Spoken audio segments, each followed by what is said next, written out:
Yo les gens, c'est Buzz l'équerre. Aujourd'hui une vidéo pas comme les autres, on va interviewer un youtubeur nommé le Dima, c'est parti. Bonjour à tous, merci beaucoup Buzz de l'équerre pour m'inviter à faire cette interview. Je répondrai à toutes tes questions sans problème. Alors, Combien met une vidéo à faire en général? bon, combien mets-tu une vidéo à faire en général? Bah, cela honnêtement dépend. Mais en général, de base ça prenait 2 semaines, tu vois, avec l'écriture, le montage et voilà quoi. Mais là actuellement, il y a la flemme qui s'est ajoutée, donc tu vois, ça devient encore plus compliqué. Donc voilà, là je sors des vidéos, il y a, par exemple, il y avait un temps de 7 mois d'écart entre 2 vidéos. Ça fait quand même beaucoup, mais bon, j'essaye d'être plus active ces derniers jours et tout, en faisant des lives, etc.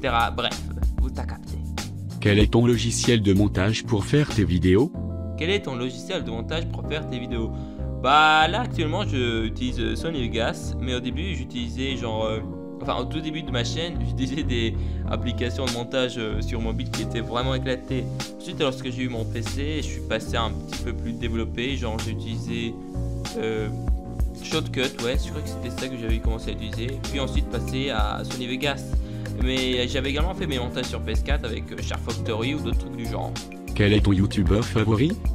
Sinon, quel est ton youtubeur favori? Ah, belle question, belle question. Je dirais avant c'était Dimitri. J'aimais beaucoup, il faisait de très bons délires, il était original, drôle, en plus russe comme moi. Et je dirais Maxella également. Maxella qui m'a fait taper des bonnes barres avec ses vidéos et qui m'a inspiré. Et Annex Studio aussi avec ses épisodes de la chaîne de merde qui m'avait inspiré lui aussi beaucoup, vraiment beaucoup. Franchement ils m'ont fait taper des barres mais comme pas possible. Et je dirais, c'est assez surprenant, Hydrox. Alors Hydrox c'est une montagne russe on va dire. Des fois c'est bien, des fois c'est super, des fois c'est entre les deux, ça dépend, voilà. Mais il reste bien. Pourquoi as-tu commencé YouTube? Sinon, pourquoi as-tu commencé YouTube? Bah honnêtement au début c'était pour le troll quoi, j'avais pas réellement le but de percer, enfin il y avait une petite idée mais au tout début c'était juste comme ça pour le délire. Ensuite là actuellement je le fais surtout pour le fun, enfin ça vraiment m'amuse, enfin si je perce pas c'est pas grave, enfin percer ça serait cool ouais en effet, mais c'est pas une priorité honnêtement pour moi percer. Qu'est-ce que ça fait d'avoir 1000 abonnés? Qu'est-ce que ça fait d'avoir je pense que là c'est pas 6000 abonnés mais 1000 abonnés. Donc honnêtement ça fait plaisir, mais honnêtement au début c'était mon objectif que je comptais atteindre en 2 mois lorsque j'avais eu ma chaîne. Ce qui m'a fallu bien plus longtemps, je dirais 1 an ou 2 ans, ouais, un truc comme ça. Donc ouais, mais honnêtement ça fait vraiment plaisir. Je compte là, j'aimerais bien avoir 10 000 abonnés, 100 000, 1 million, enfin ça me ferait plus plaisir. Mais 1000 abonnés, comme j'ai dit, ça fait vraiment plaisir.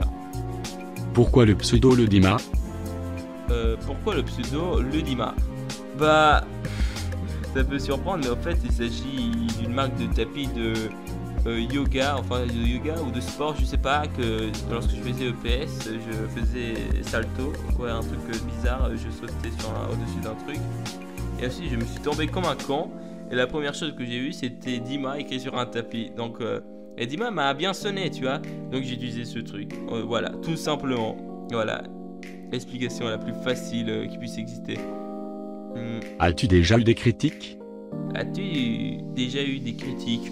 Ouais, celle de François Toucourt, ou également des vidéos de rageux sur moi, ou encore, ouais, plein, j'en ai eu, et je les accepte tous, honnêtement, il n'y a pas de problème, les gens peuvent faire des critiques sur moi, car moi aussi j'en fais actuellement sur d'autres gens, et pourquoi moi faire des critiques et les autres pas faire des critiques sur moi? Ils ont totalement le droit de donner leur avis sur moi, qu'est-ce qu'ils en pensent, honnêtement.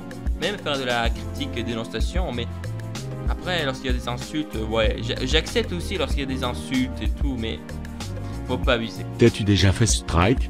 Abuser quoi. T'as-tu déjà fait strike? Bah oui, à l'époque, je m'étais fait strike par rapport à la vidéo que j'avais faite sur les Amandine Gaming, Italian Girl et Sarah. En fait, Amandine Gaming avait demandé à ma commu d'aller red signal ma vidéo et au final, c'était fait supprimer. Je veux pas te cacher qu'à ce moment-là, je tapais vraiment énormément le seum. Enfin, ça m'a foutu bien un seum car c'était une vidéo dont j'avais passé mais énormément de temps, mais wouh.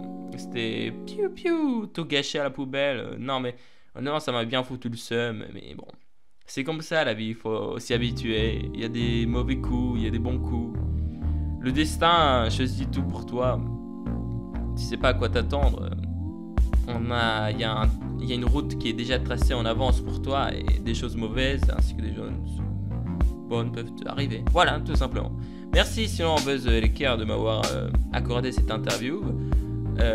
Bon, voilà, n'hésitez pas à vous abonner à la chaîne de Buzz l'équerre. Voilà, salut!